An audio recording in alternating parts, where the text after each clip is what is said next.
The College of Coastal Georgia, located in the beautiful city of Brunswick. It's surrounded by natural and environmental wonders. With the beach only 15 minutes away, students often find themselves exploring Jekyll Island and St. Simons Island, between and after classes. Although the college has only recently transformed into a 4-year college, the history of the school dates back to the late 50s. The Legislative Act of 1958 was used by the Board of Regents to authorize the construction of Brunswick College for 1963.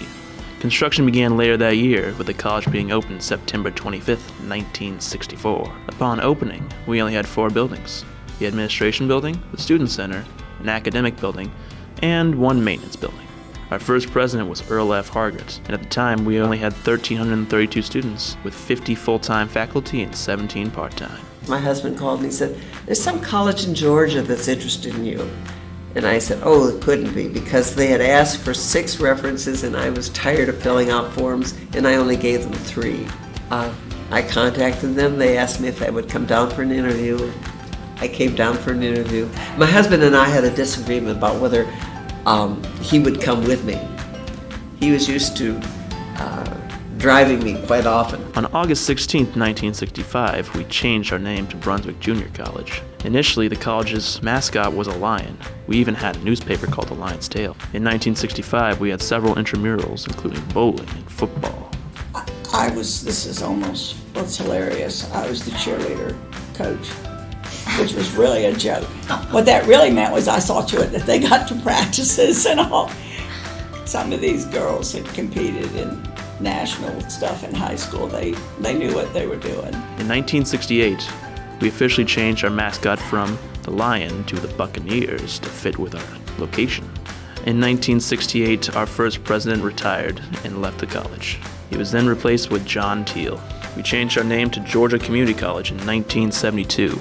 In 1978, we began the construction of Zell Bell. The triangular-designed cast bronze bell and clock was only the beginning of a planned patio-type plaza. When I first came here, we were in the process of purchasing what is the Zell Bell Tower.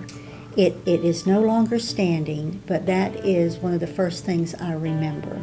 You know, students will meet me at the bell tower, or, you know, I'll meet you after class at the bell tower. So it was really a landmark.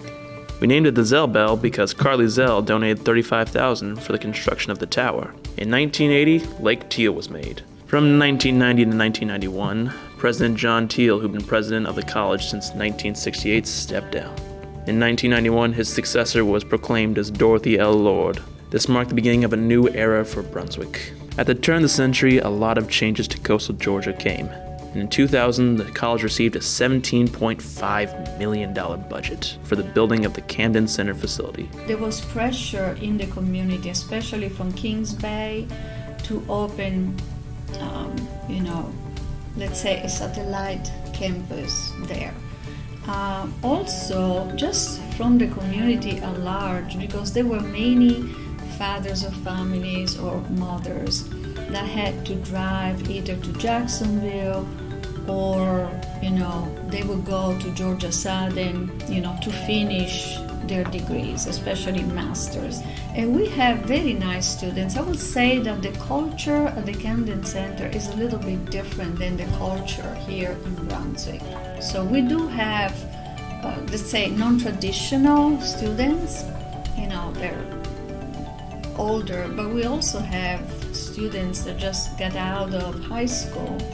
And the Camden Center is strategically positioned by the high school, the Camden High School, just like here now we have the high school across the road. According to the annual report of 2000, the 1999 to 2000 school year had seen a lot of pleasing progress. Seaswells, an annual book consisting of the written works of students attending the college, was awarded first place with special merit in the literary magazine competition. As the college grew, so did the sports programs such as basketball, with 4 out of 5 basketball players signing NCAA scholarships. Technology was changing on campus with a completely redesigned website and a brand new management system implemented for maintaining the website. You know, the square floppy disk, are y'all familiar with those? Yeah, so we had and then the CD-ROMs, that was the next big thing. And so I still have a lot of files and stuff that's saved on those, oh, and a zip drive and all of that. Yeah, it was like the big Mac Daddy floppy disk, so it held a lot of stuff. So yeah, the big zip drive. So we've evolved a lot. 2008 was a momentous year for the newly named College of Coastal Georgia because on October, the University System of Georgia approved the first baccalaureate degree programs. When I was here, that 5 years, the initial 5 years with construction, it was not only construction that changed here, the academics, the changes here, the growth, the instructional staff, all of that happened during that time period. October 23, 2009 was the inauguration of Dr. Valerie A. Hepburn. Hepburn to me was awesome because she was just a force to be reckoned with, and she was great with the community. We have a great community, and it's a community that really wanted to be a part of the school. Previous administrations did not court the community the way it should have been courted, in the way that it wanted to. So Valerie Hepburn came in, and she was total opposite. She courted the community, and they were thrilled to be courted. The college continued to expand in 2010 with groundbreaking of the dorms. Goodness, the campus housing to me is one of the biggest, that was one of the biggest changes that has happened. But just so many events. I'm actually drawing a blank on more, but I'm sure I'll think of them as we go on. Yeah. More construction took place on campus. In July 2011, the college opened the new $12 million Student Center, also known as the Campus Center.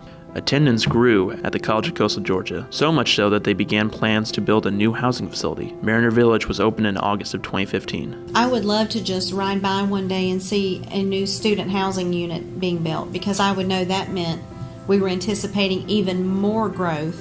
And I know that's something that we continuously work for. So that would excite me, because like I said, I like new construction on the campus.